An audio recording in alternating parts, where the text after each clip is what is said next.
Assalamualaikum warahmatullahi wabarakatuh. Pada kesempatan kali ini, saya akan memberikan penjelasan terkait dengan ruang dan wilayah. Jika kita analogikan, maka Anda bisa lihat gambar di layar bahwa ada ikan yang dimasukkan ke dalam akuarium. Ya, yang disebut dengan ruang itu adalah ya akuarium itu. Sementara yang disebut sebagai wilayah itu adalah air dan ikan yang berada di dalam akuarium tersebut. Nah, baik, terkait dengan terminologi secara formal berkenaan dengan ruang dan wilayah.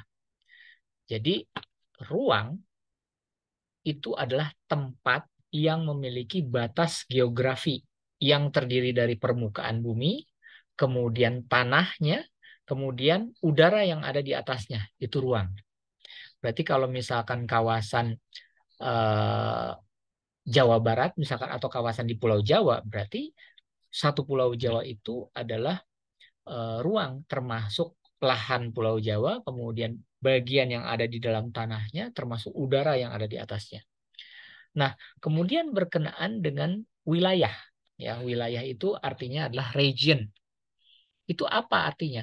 Wilayah itu adalah kesatuan objek manusia yang memiliki karakteristik yang sama. Ya, misalkan wilayah pesisir itu karakteristiknya sama, rata-rata pekerjaannya sebagai nelayan. Nah, itu memiliki karakteristik yang sama. Wilayah pegunungan, rata-rata pekerjaannya sebagai petani. Nah, itu karakteristik yang sama. Dan di dalam wilayah itu ada interaksi antar objek. Nah, sedangkan perwilayahan adalah pembagian wilayah berdasarkan karakteristik-karakteristik tersebut. Jadi ada wilayah pertanian, ada wilayah maritim, ya. Jadi berdasarkan karakteristik yang sama tadi. Terkait dengan pembagian wilayah, itu wilayah dikategorikan menjadi dua. Yang pertama, ada yang disebut sebagai wilayah formal, ya. Yang kedua, ada yang disebut sebagai wilayah fungsional, ya. Nah, apa yang disebut sebagai wilayah formal? Wilayah formal itu sebenarnya dibagi dua lagi, menjadi pengertian internasional dan pengertian nasional. Terkait dengan wilayah formal, sebenarnya apa artinya ya?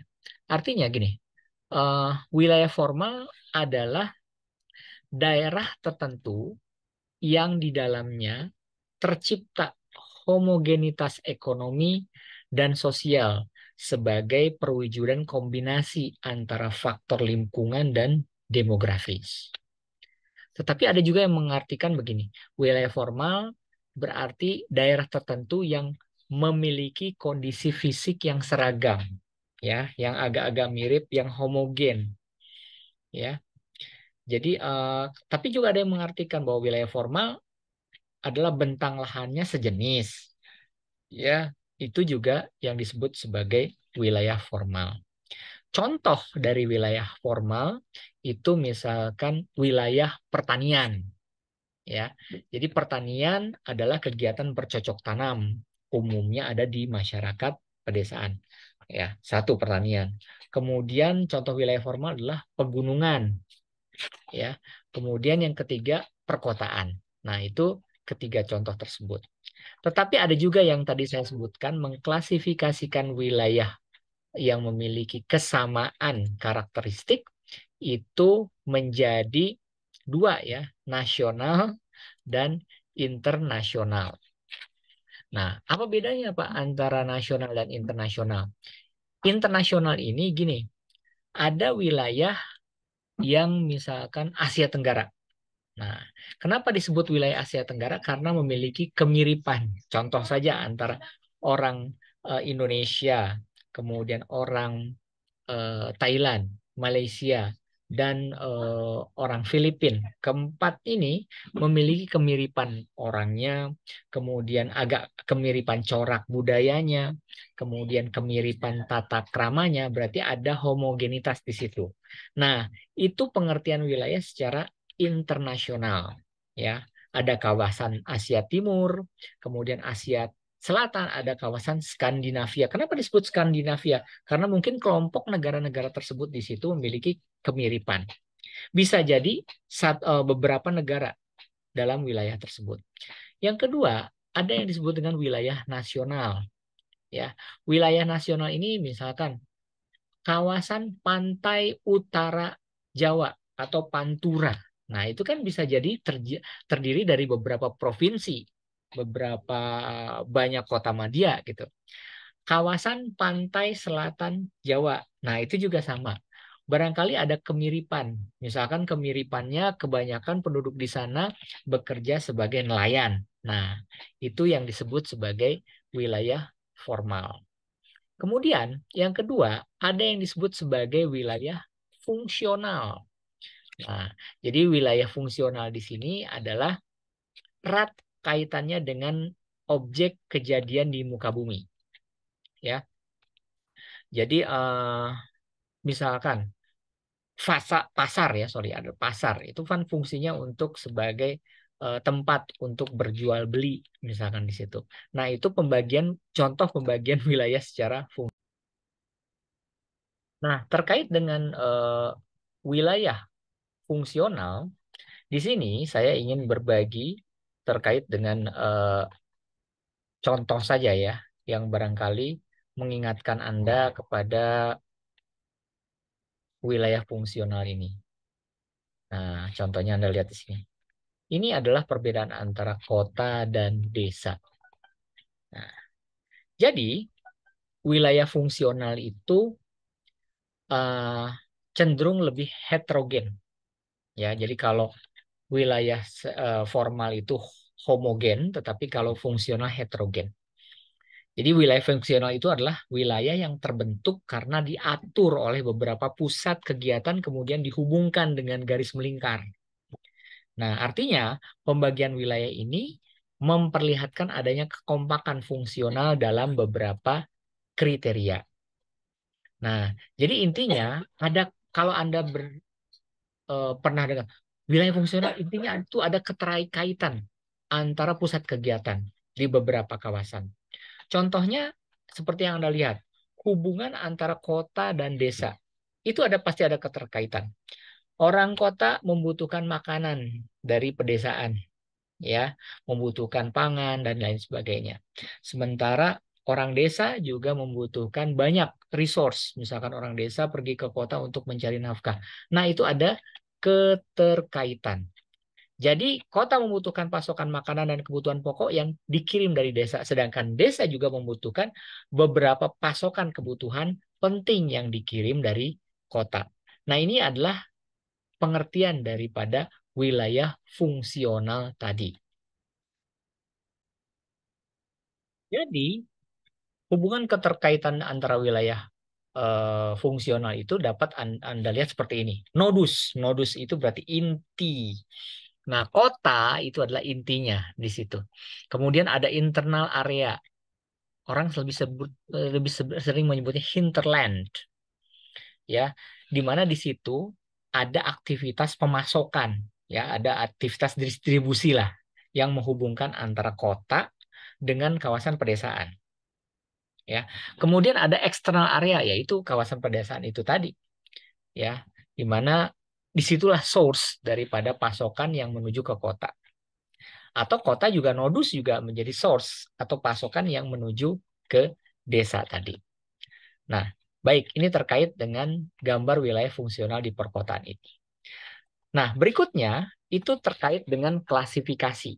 Nah, kita akan belajar terkait dengan klasifikasi.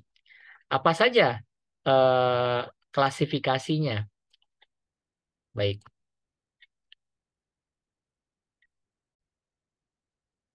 wilayah diklasifikasikan menjadi, nah, seperti Anda lihat di sini, yang pertama, ada yang disebut sebagai natural region, yaitu wilayah alamiah.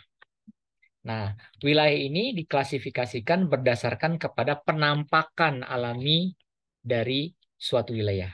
Ya, contohnya diklasifikasikan wilayah berdasarkan wilayah pertanian, wilayah perkebunan, kemudian pertambangan, kehutanan.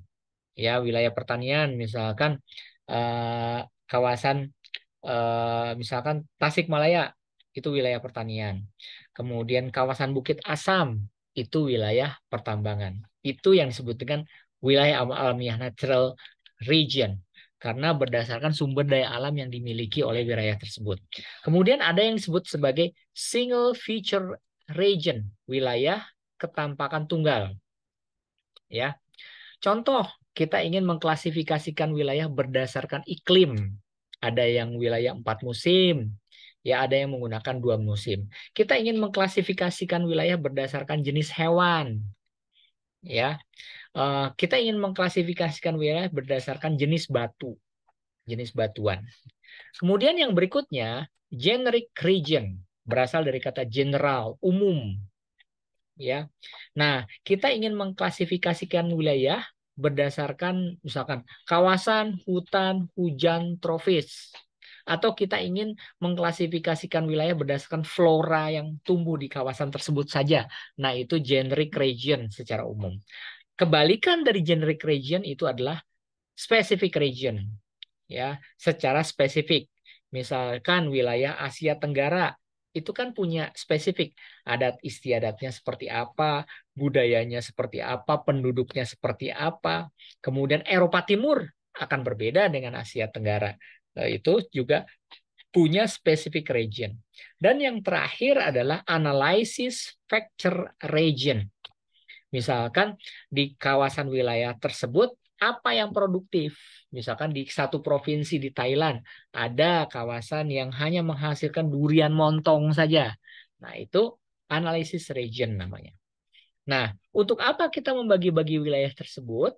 Sehingga kita nanti atau pembagian wilayah atau pewilayahan atau istilahnya adalah regionalisasi. Nah, untuk apa dilakukan regionalisasi? Yang pertama, supaya ada penyederhanaan informasi mengenai keanekaragaman sumber daya yang ada di wilayah tersebut.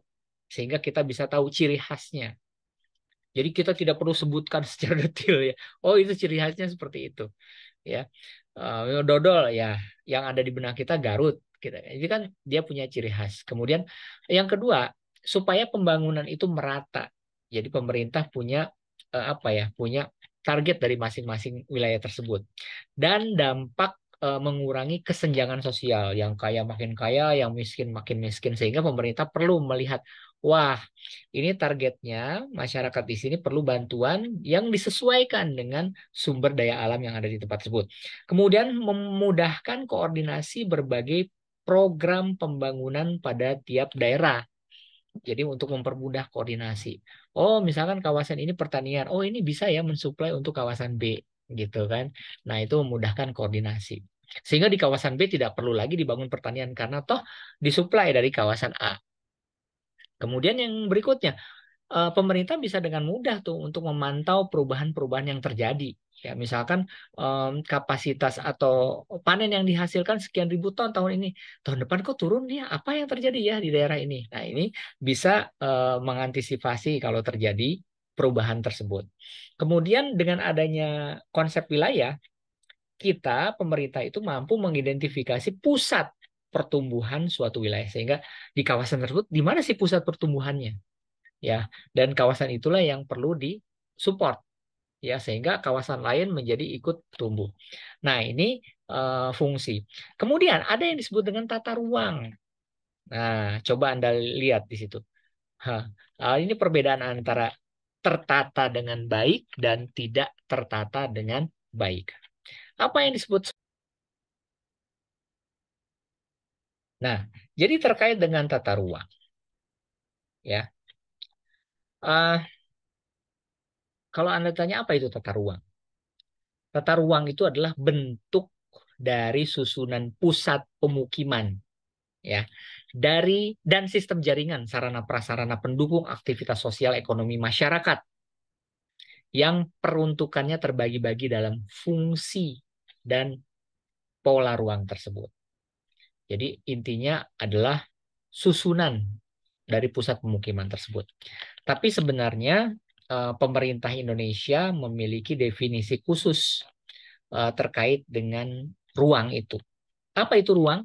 Wadah yang meliputi ruang darat, ruang laut, ruang udara, termasuk ruang di dalam bumi sebagai satu kesatuan wilayah, tempat manusia dan makhluk lain hidup, melakukan kegiatan, memelihara kelangsungan hidupnya. Nah, definisi tata ruang itu sendiri adalah wujud struktur ruang dan pola ruang. Nah, jadi wujud struktur ruang dan pola ruang. Kemudian pengertian penataan ruang adalah suatu sistem perencanaan tata ruang, bagaimana kita memanfaatkan ruang dan mengendalikan pemanfaatan ruang. Jadi pemerintah itu perlu tuh, di mana dia ingin merencanakan ruang ini untuk apa, ya.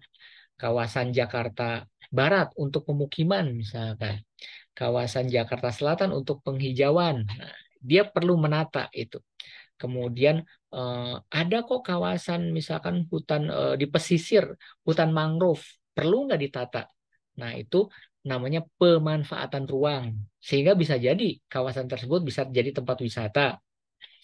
Nah, kemudian pengendalian pemanfaatan ruang. Contoh misalkan Hong Kong kan hanya 30% yang dibangun gedung. 70% itu sisanya adalah konservasi alam. Ya. Nah, itu yang disebut dengan pengendalian pemanfaatan ruang, gitu. Nah, ini menurut Undang-Undang Nomor 11 Tahun 2020 terkait dengan tata ruang tersebut. Baik, saya akan share satu gambaran berkenaan dengan rencana tata ruang.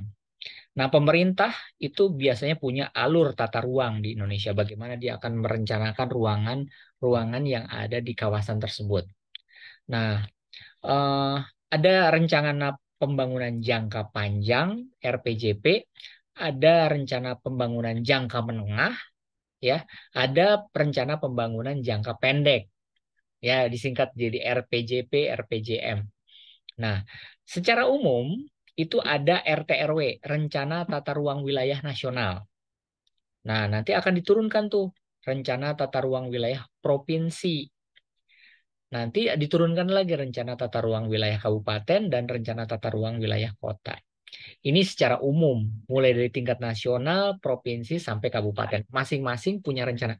Dan itu harus sinkron. Ya, misalkan rencana tata ruang wilayah nasional bahwa provinsi ini akan menjadi ibu kota negara. Maka provinsi, kabupaten, kota itu harus sinkron. Semuanya diarahkan ke sana untuk rencana umum. Tapi ada juga rencana rinci.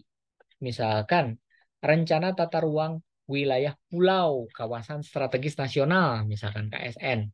Kemudian RTR, kawasan strategis provinsi, ya, dan kabupaten. Nah, ini adalah diagram alur tata ruang di Indonesia. Nah, lalu terkait dengan tata ruang tersebut,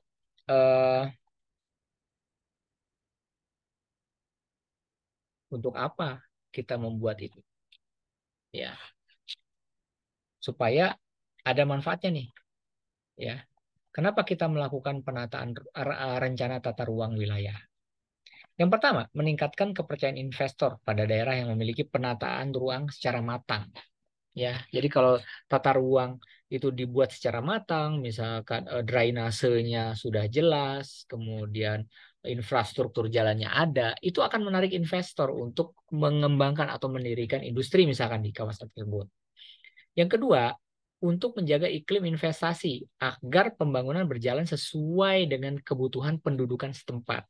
Jadi dalam hal pemerintah membuat rencana tata ruang wilayah itu harus sesuai dengan kebutuhan masyarakat setempat. Jangan kebutuhan masyarakat A dibuatlah tata ruang Z.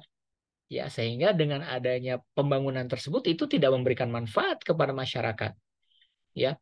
Kemudian mengakomodasi kebutuhan penduduk di suatu daerah dengan menciptakan lingkungan yang aman dan nyaman.